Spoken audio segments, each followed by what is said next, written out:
प्रशासन को इतनी हड़बड़ी थी कि नहीं, दाह संस्कार अभी कर दिया जाए, यह चैप्टर बिल्कुल क्लोज कर दिया जाए। रात को ही दाह संस्कार पर आमादा थे और किस तरह से समझाने की कोशिश की जा रही थी, समझाने की कोशिश थी या दबाव डाला जा रहा था परिवार पर, उसकी भी एक तस्वीर आपको दिखाता हूं। समय के हिसाब से बदलती है, ठीक है ना।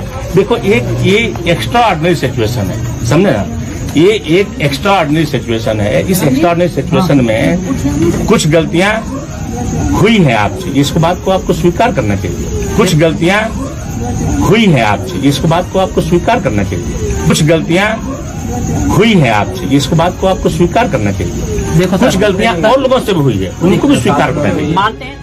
तो ये एडिशनल एसपी अरविंद सिंह परिवार वालों को क्या समझा रहे हैं? जिनकी बेटी के साथ गैंग रेप हुआ हो, रीढ़ की हड्डी टूट गई हो, जबान काट ली गई हो, मौत हो गई हो, कि गलतियां आपसे भी हुई है, उधर से भी हुई गलतियां आपसे भी हुई हैं।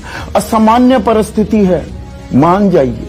परिवार कह रहा है कि अभी नहीं करना, सुबह तक का इंतजार कर लीजिए। और उसके बाद अंतिम संस्कार किया जाता है, बाकायदा किया जाता है, और एक वीडियो भी रिलीज करती है पुलिस।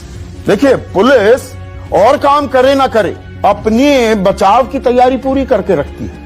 वीडियो जारी किया जाता है और वीडियो में कि नहीं जी, परिवार के लोग वहां पर मौजूद थे जब अंतिम संस्कार किया गया। तफ्तीश करने पर क्या पता लगता है? लड़की के दादा और चाचा मौजूद थे, पिता नहीं थे। वो भी बाद में कहते हैं कि नहीं जी, हमें तो खबर लगी दाह संस्कार किया जा रहा है, हम ये देखने आए ये किसकी मौत हुई है।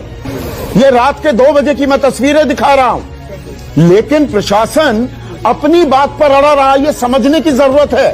ये गैंग रेप का मामला है, एफआईआर भी हुई, आरोपी गिरफ्तार हैं, लेकिन फिर किस बात की पर्दादारी की जा रही है? इंसाफ का पहिया तेजी से घूमता क्यों नहीं दिख रहा था? और बयान पलटवार, वार पलटवार का सिलसिला प्रशासन और परिवार के बीच शुरू हुआ। एक और दुखद पहलू वो भी आपके सामने पेश कर रहा। शव प्राप्त हुआ, उनके परिजनों के उनके घर पे एम्बुलेंस में घंटों तक वो शव रखा गया और उनके परिजनों से बातचीत की गई, उनके साथ समन्वय बनाया गया और उसके बाद ही उनका अंतिम संस्कार हुआ है। उनके जो बाबा हैं, उनके चाचा हैं, उनके चचेरे भाई हैं और भी 1 या 2 और व्यक्ति थे और शायद और भी लोग थे जिन्होंने अंतिम संस्कार में प्रतिभाग किया है। हमारे परिवारजनों के साथ तो किसी के साथ नहीं किया, जो हमने मतलब जो भी किया है पुलिस ने ही किया है।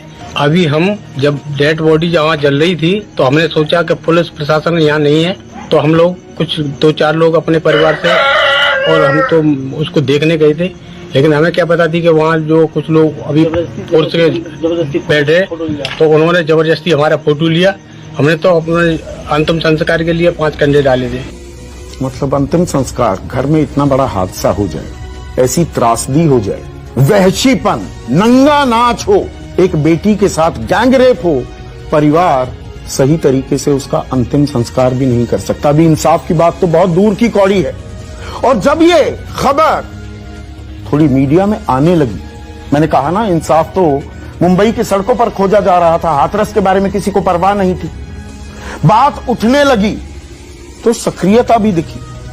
योगी आदित्यनाथ ने आज एसआईटी के गठन की घोषणा कर दी, स्पेशल इन्वेस्टिगेशन टीम। आज 30 सितंबर है, 14 सितंबर की यह घटना है। 16 दिन बाद एसआईटी के गठन की घोषणा की गई, परिवार को 25 लाख रुपए के मुआवजा देने की भी बात की गई। और आज सुबह योगी आदित्यनाथ ने, मुख्यमंत्री योगी आदित्यनाथ ने ट्वीट भी किया। और ट्वीट में क्या जानकारी दी? आदरणीय प्रधानमंत्री श्री नरेंद्र मोदी जी ने हाथरस की घटना पर बात की है और कहा है कि दोषियों के विरुद्ध कठोरतम कार्रवाई की जाए। कठोरतम कार्रवाई की बात हो रही है। और हाथरस में बालिका के साथ घटित दुर्भाग्यपूर्ण घटना के दोषी कतई नहीं बचेंगे। मामले की जांच के लिए एसआईटी का गठन किया गया है। एसआईटी 7 दिन में अपनी रिपोर्ट देगी। 16 दिन बाद एसआईटी का गठन क्यों किया जा रहा है, यह भी अपने आप में सवाल है। अब प्रधानमंत्री ने भी संवेदनशीलता दिखाई है, लेकिन 16 दिन बाद यकायक सब क्यों जागे? और इस निर्भया को भी क्या इंसाफ मिल पाएगा? सालों से हम ये बात कर रहे हैं, बहुत मोमबत्तियां जलाई हैं, लेकिन इन वारदातों में, इन घटनाओं में इस पागलपन में कोई कमी आई है क्या?